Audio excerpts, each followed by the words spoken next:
Welcome back to part 2 of our interview with Calvin Correli. Have you ever noticed that some entrepreneurs just seem to have it all figured out? They have this incredible balance in their life. Things just seem to be working, and they're really, really happy. Well, Calvin is one of these individuals, and today he's going to share some of the best advice he's ever received, some of the worst advice he's ever received, and the daily habits that enable him to accomplish everything that he gets done. Welcome to this edition of Peak Performers Podcast with your host, Thor Conklin. Thor will be sharing the necessary tools, strategies, and psychology you'll need to become a peak performer in any area of your life or business. Thor Conklin here. We give you the tricks, the tips, the tools, the strategy, the technology, and the psychology peak performers use in order to get more done and execute at the highest level. If you know what to do but struggle with getting it all done, or simply want to raise your game to the next level, this podcast is for you. Sit back and enjoy. What's some of the best business advice you've ever received? I think it comes down to a session that I had with one of my mentors, longtime mentors, has been this guy named Gay Hendricks. He's close to 70 years old and written 25 books on spirituality and business and relationships and stuff. And I was working with him for a while I lived in India, and he lives in Ojai in California. And we were trying to set up a time. And with the time zone differences, it ended up being, Sunday afternoon his time. And so I was emailing him and being like, so I don't know, do you work on Sundays? And he just wrote back and said, Calvin, I haven't worked a day in my life for the past 30 years. And I think that was it was such a mind fuck for me of like, oh my God, like he's not even working. Like even when he has a session with me or he's writing one of his mini books or whatever, he doesn't think of any of it as working. And that was definitely something that made an impact on me. Because I was definitely brought up in that kind of Protestant mentality of like, you can't eat unless you work. And if you don't work hard and if it doesn't feel bad, if it doesn't feel like work, then you should feel guilty about it. And then you're not allowed to receive all the good things that life has to offer and that whole mentality. So I don't think that's helpful. Yeah, all based on acts. So tell me some of the worst advice you've ever received. Yeah. I think there's a lot of the when I got into information marketing, this whole game of like selling these online courses and stuff, there was a lot of crap going on there. And it really kind of freaked me out because at first I was feeling so unworthy and wrong and unsuccessful that I was like, oh my God, these people are so successful. I'm just going to throw kind of myself overboard, like everything that I stand for and believe in. Even like my whole spiritual entrepreneurship thing got really challenged because people were very, good luck with that. And like, that's not how the world works. And people were very kind of, a lot of people were very, I don't know how to say this, but like cynical in their approach to things. And a lot of it was like, you would buy a ticket for these events and then they would be all these, you'd buy this like $2,000 online marketing course or whatever. You'd feel kind of bad about it because you felt very manipulated into it. And then you show up and then they're like, yeah, and now I'm going to teach you how to market to people in exactly this way because see how I got you and I really manipulated you to get here. And I'm going to show you how to do that to your customers. And I was like, wait, is that what we really want? Like these people were bragging about how they were manipulating me into buying this stuff and using it as proof of like how great their stuff was. I was like, I really don't believe that this is how we need to do things.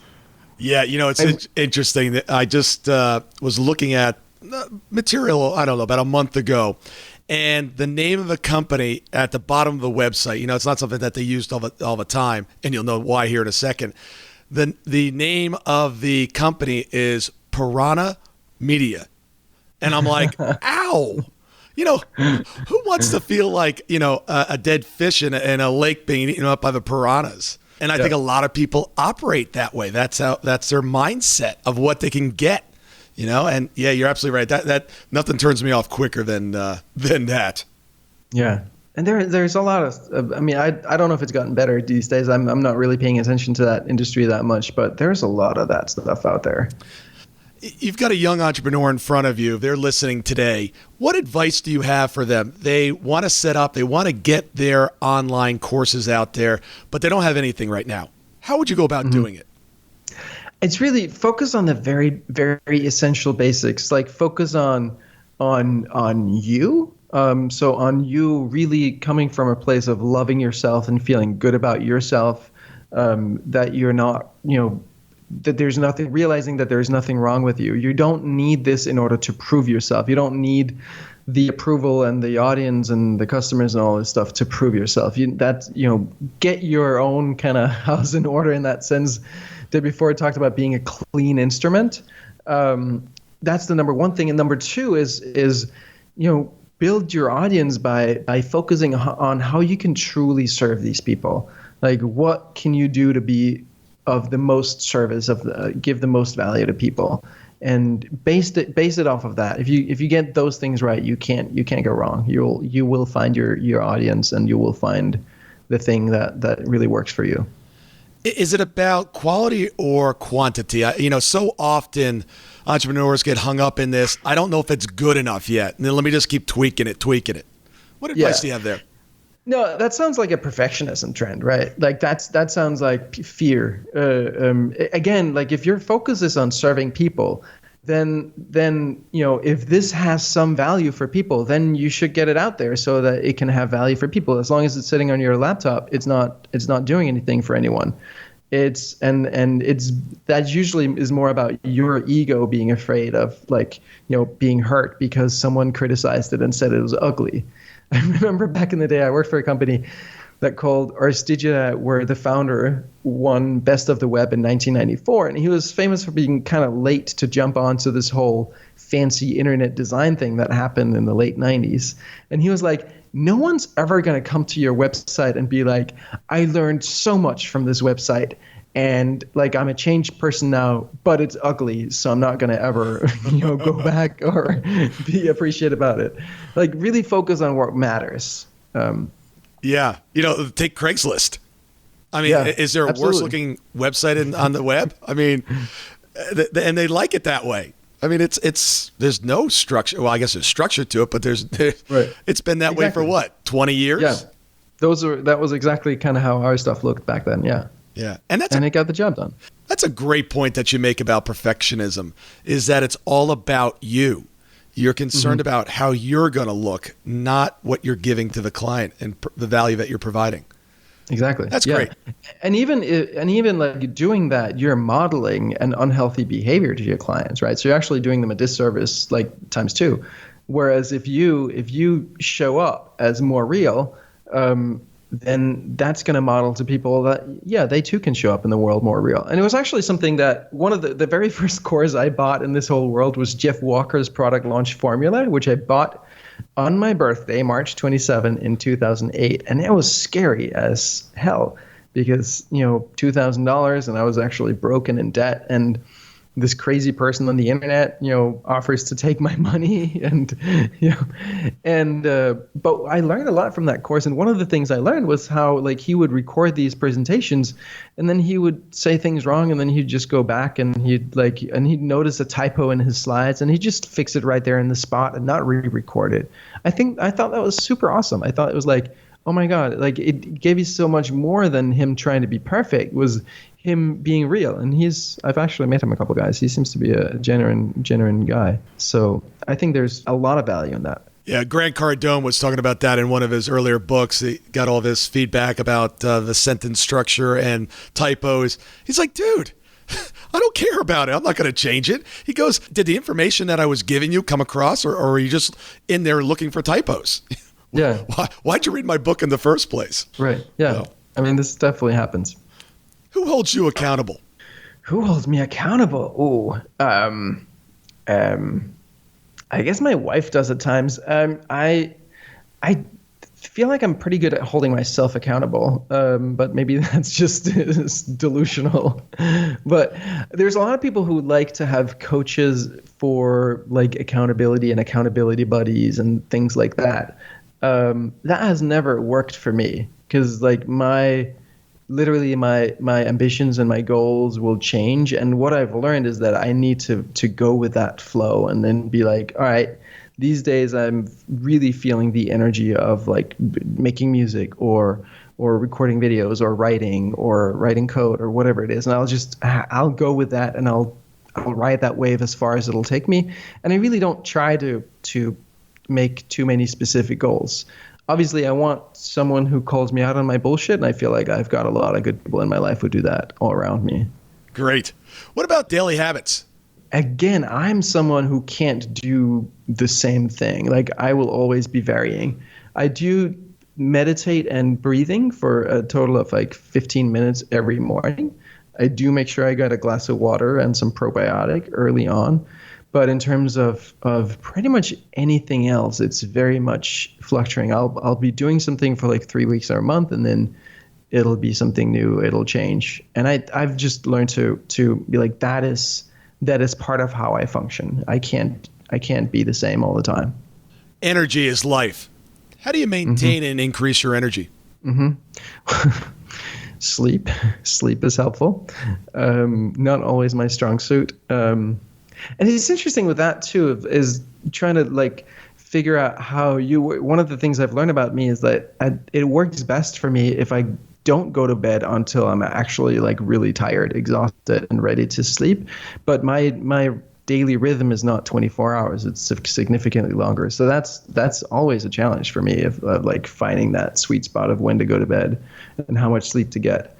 For me, the biggest thing about energy is really to not try to make energy, but to follow the energy that's there, which in part means that sometimes I need to just take a few days or a week or something where I'm not really doing anything and I'm not really feeling it. And I'm just be like, yeah, that's totally fine.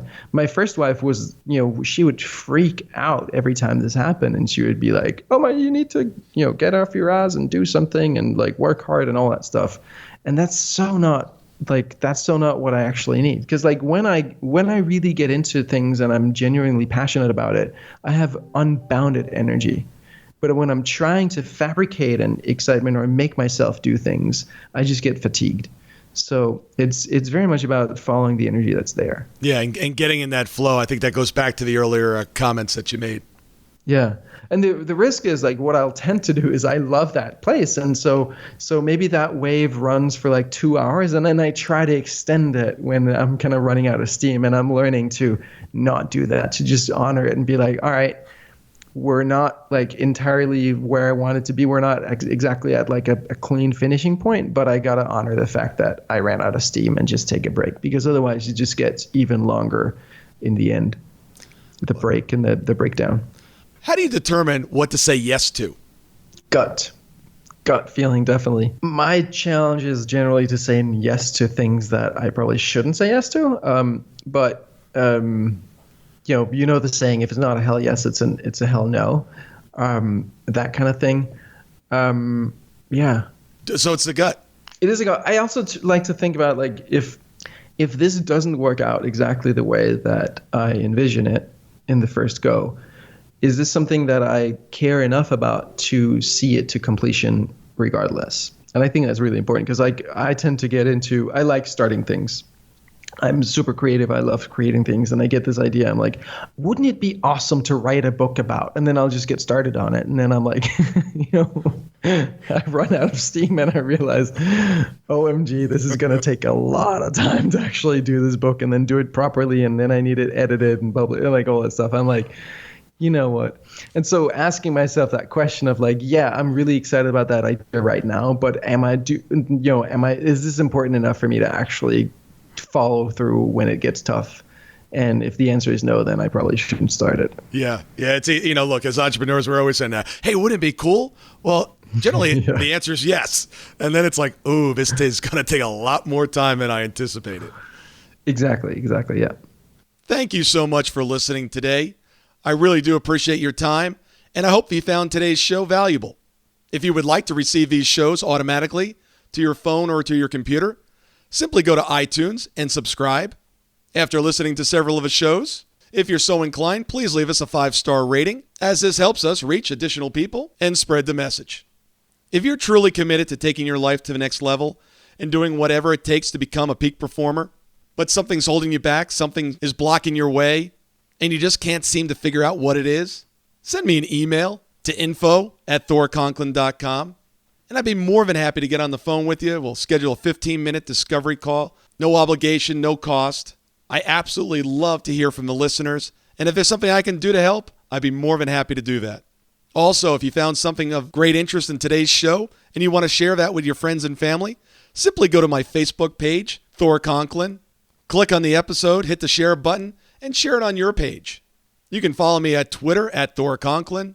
The website is thorconklin.com. We're constantly adding new free resources, discussing additional tricks, tips, tools, and strategies on how to be a peak performer. Remember, I try to keep these episodes short so you can listen to them during dot time, doing other things, commuting, driving, walking, working out. Decide to be a peak performer in all that you do. And until tomorrow, have an absolutely amazing day. That concludes part 2 of our interview with Calvin Correli. Please stay tuned later this week for part 3.